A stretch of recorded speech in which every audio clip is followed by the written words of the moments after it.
I got 4 A stars. Not a lot of people even do 4 A levels, so to get 4 A stars, that's a pretty rare accomplishment. I think about 0.5% of students get that nationally. Yeah, so in that sense, it's a pretty unique experience, and I want to tell you how I got those 4 A stars. It's not me trying to show off, it's just trying to give you insight and maybe give you some tips that you can replicate yourself. If you just like sixth form, these tips will definitely be helpful. So yeah, hopefully these help and they give you an insight into what it took to get 4 A stars. For context, I did maths, further maths, economics and chemistry. So typically people who do 4 A levels, they do maths and further maths because it does make it a little bit easier, because the work that you put into further maths will help you become a little bit better at maths. There's no real correlation in terms of the content covered, but the skills, that's where the correlation is.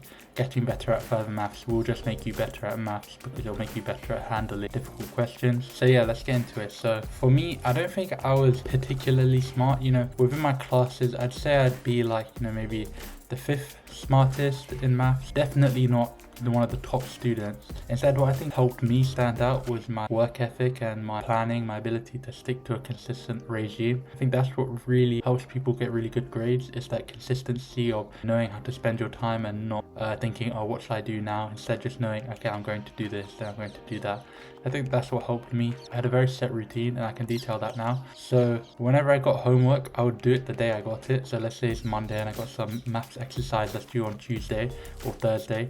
Doesn't matter what day it's due, I just do it as soon as I got home. And that applied for every subject I did, whether it be economics, chemistry, math. I just do it as soon as I received it. As soon as I got home, I do it. That way I don't think about when it's due. I don't faff with any of that. Instead, it's just done. I would get all of my homework done on Friday evening. On a Friday, if I got homework, I'd make sure it's done on Friday so I don't have to think about it on the weekend. So that left my weekends free every single week. Something that I would recommend for everyone, because that way you don't have to worry about a deadline or anything like that. You just do it when you get it and then you don't think about it. That was my approach to homework, and it's something that I did for the 2 years during my A levels, and that gave me the time to spend on Saturdays doing notes every week. So I would go through the content that I've done in the past week with the textbook and detail the steps, the things that you need to know. And that way I was recapping things every week, and I would do this every Saturday, for like 3-4 hours, maybe like an hour or so for each subject. That would be my routine.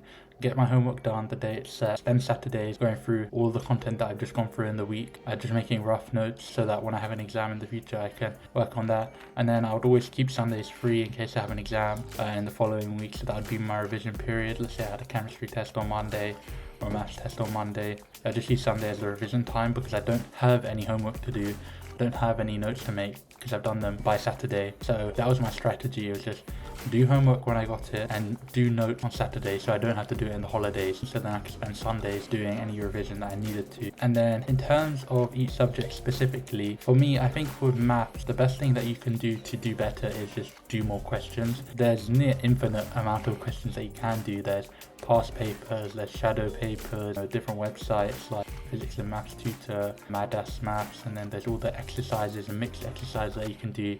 There's probably like tens of thousands of questions that you can do, so you never really can run out. And with maths, it's not about creativity, it's instead about, oh, I've done a question like this and I remember this was roughly the method. So that's how you should approach maths question. Hopefully within a paper there'll only maybe be 1 or 2 questions which you've never really seen something like before. Otherwise all of the other questions should feel somewhat familiar. So with maths, really it all comes down to how many questions you've done. There must be very strong correlations between number of questions attempted in practice and your grade, because from my experience, talent really doesn't matter for maths or further maths. I think it's instead about your ability to just keep doing questions and learning from your questions. So here I have a book of all the mistakes that I would make as I go through it. Got Core Pure, A2 Math, Further Mechanics, Further Stats 1, Core Pure again, and obviously it has some chemistry and economics notes.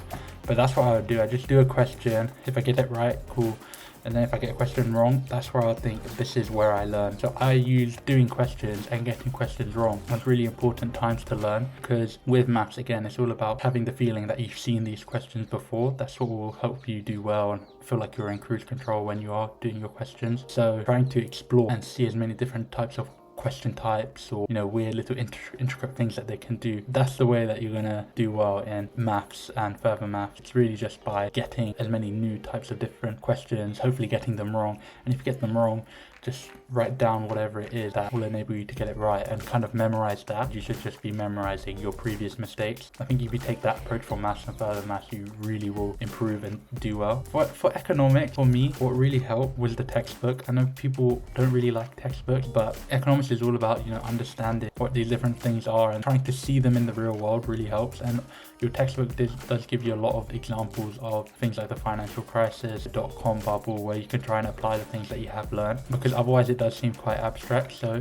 trying to keep on top of the news as well is quite important. You don't actually have to memorize any figures. It's more about understanding how your topics would apply in the real world. That's what they mean by examples. They don't want examples of like the GDP of this country or that, because that's all kind of useless and meaningless information.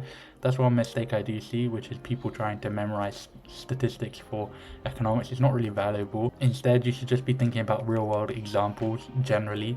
So for example, if you're doing something like a merger, you don't need to know an actual merger between two companies.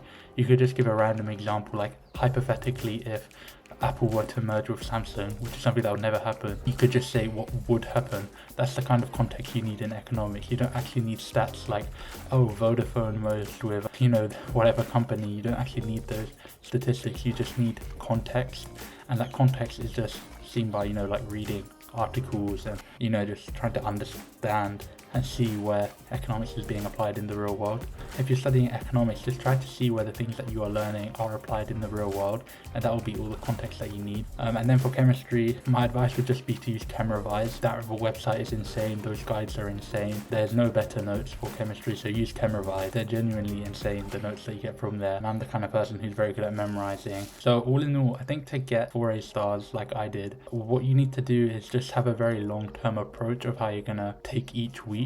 For you, doing homework on the same day might not work just because it maybe just get too much homework. But that's what I would do. I wouldn't do any revision during the week. I would instead just focus on doing homeworks, getting all the homeworks out of the way, so I have no homework by the weekend. And then instead, that's where I spend, the 8 hours or 16 hours that you have across the whole weekend. That's where you use that on actually doing your notes, because it's quite difficult to do notes when you only have maybe like an hour or two every day after school. I think that's the perfect time to do questions. You've just done some of this today. Now is when you understand it. And then I think on the weekend, that's where you start from scratch and try to see what you've actually worked through this week. I think that's what it really comes down to. If you're cramming for your exams, it doesn't put you in the best position. But for me, when I did my A-levels, I feel like I'd done so much work continuously. I felt pretty calm going into my final exams because I had no notes to make. I only had questions to do, but I had been making great progress with that anyway over time. So I think to get really good grades, like getting 4A stars, it's not something that you're just going to do in a month. It's a very long-term approach that you're going to have.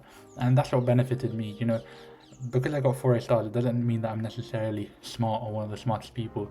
There's so many people that are smarter than me that have got worse grades. It's just that getting good grades is more of a strategic thing rather than an intelligence thing. That people go to like Cambridge and whatever that don't get 4A stars, and it's not because they're not smart, it's just because it does take a lot of discipline and grit to be able to get 4A stars. So that's really what it's about. It's about making a long-term sustainable plan that you can implement every week.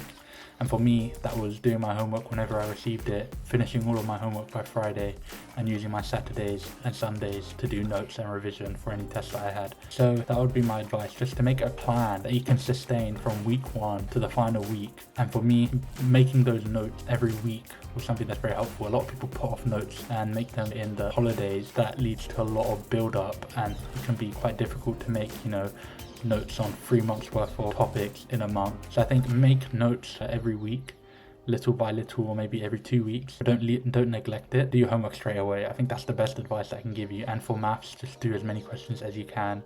For economics, try to, actually watch the news and see where the things that you're learning, see where they apply. And for chemistry, use ChemRevise genuinely. Those would be my tips. It's not a sprint, it's a marathon. That's what I would say.